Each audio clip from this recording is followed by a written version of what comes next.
Good morning. It is a Sunday here. It's like 10:30-ish a.m.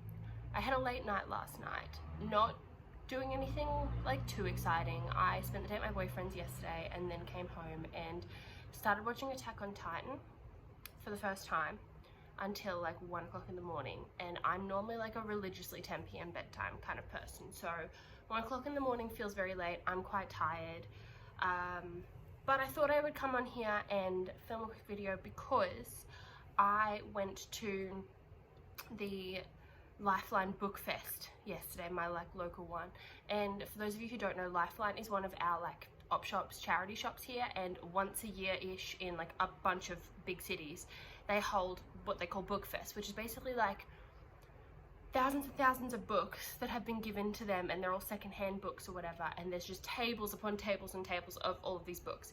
And so I got 7 books for $7, which is obviously ridiculously cheap. I probably could have gotten more, but it is really hot today. It was so hot yesterday, and it was just in this shed, so like obviously you have the fans on, but they're just blowing hot air at you. It was ridiculous. So I thought that I would come on and share a couple of the books that I bought and what I'm excited about. Yeah, that's about it. I haven't really been reading too much this week because I've been busy doing a lot of other stuff. I've had a couple of stressful days with my real estate and some things like that. I just thought that I would give you this and then update you on my reading when I get some more done. So let's get started. Alright, so first things first, one of my favourite authors, one of my mum's favourite authors as well, is Marian Keyes, and she's Irish, I believe, and her books are just really funny. They just have such a good humour to them, and they're really enjoyable. And I only own, I'm not even sure where it is, I only own one of her books. It's somewhere, I'm not sure where it is, but somewhere in my bookcases I own one of her books. But there was a couple there that I've read some before, and I haven't read the other one, so I got 3 of her books.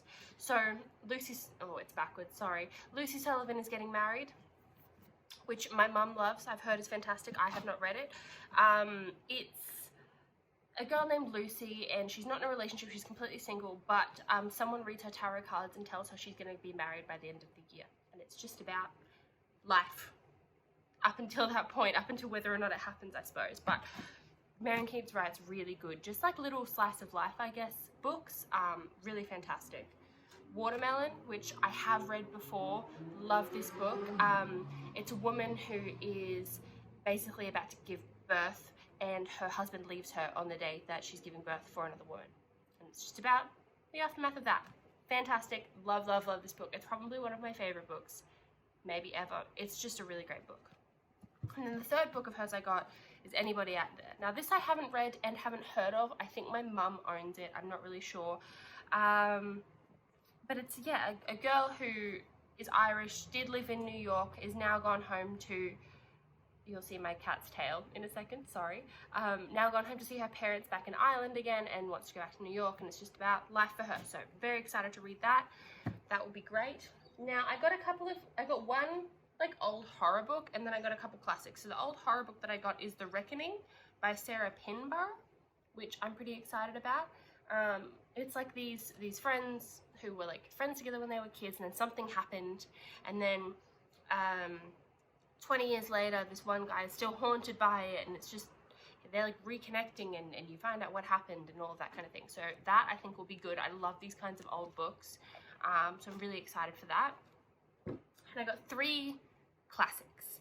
I'm trying to build on my classics collection. Now that I'm, you know, not a teenager anymore and I'm out of school and out of my degree, I'm kind of beginning to see more value in classics and what value they actually hold for the reader, and also like for fun and what they say about life in that period, and life, you know, generally that is still relevant for us now. And I think that they just provide a different perspective, and I think it's really easy, especially with books, when you get really stuck into what you like and what you read, it can quickly become an echo chamber, and I am quite guilty of that. If you can't see all of like my dark colored vampire fantasy books, it's very easy to get into that kind of echo chamber, and I think it's really fun to branch out and read something different and get some new perspectives as well. So I do have some classics. They're on my top shelf up there. You can't see them on camera, they're just above there, but I did get 3 more, which I'm very excited about. So Number one, I got A Farewell to Arms by Hemingway. We were driving home yesterday and I read my boyfriend the first little paragraph in the car, which is just a beautiful piece of prose about nothing but the imagery. Really, like, you infer things from the imagery, you know, and it's just, I know that Hemingway is a really beautiful writer and I haven't really read much of his work, so I think that this is a good one to try and see if I like it. My English teacher in high school really liked Hemingway and Orwell, and I was not the biggest fan of Orwell because I think we had to read it in school. I think if I was to go back and read it now, I might like it, but because we were reading it in school and we read 1984, which is a bit of a hefty one, couldn't really get behind it. But Hemingway, I did like the ones that we read, so I'm excited to get into that. The next one is My Cousin Rachel. Now, I don't know how to pronounce that last name and I really don't want to butcher it, so anyway, it's an old book. Someone gets married, they think they're poisoned, and then they meet the wife and who may have or may not have been poisoning him, I think is the gist of it. That's what the blurb basically says. So, but I think it'll be fun. It looks fun and I have heard of it. I wonder if they've made it into a movie or something and that's how I've heard of it. Not sure, but very excited to get into that as well. And the last one I got is The Mystery of Edwin Drood by Charles Dickens. Now, I know absolutely nothing about this. I have heard of it. I think I've only heard of it from Doctor Who though, not gonna lie. And from my understanding, it's unfinished. So, who knows? I'm hoping it'll be good. I do really like Dickens' other stuff. Obviously, I've read Oliver Twist. I've read little bits of other stuff, but never a whole thing other than Oliver Twist. So, very excited to get into that. That's really all that's been going on with me. I'm excited to get into these books.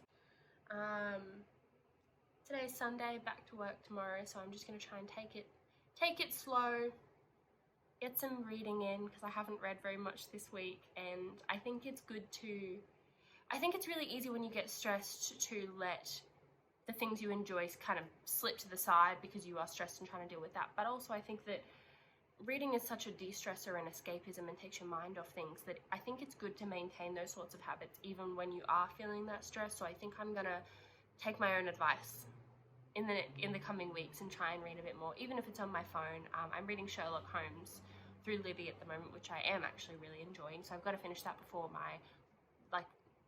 the loan goes back to the library or whatever. Yeah, I think that's about it from me. Thanks so much. I will see you next time.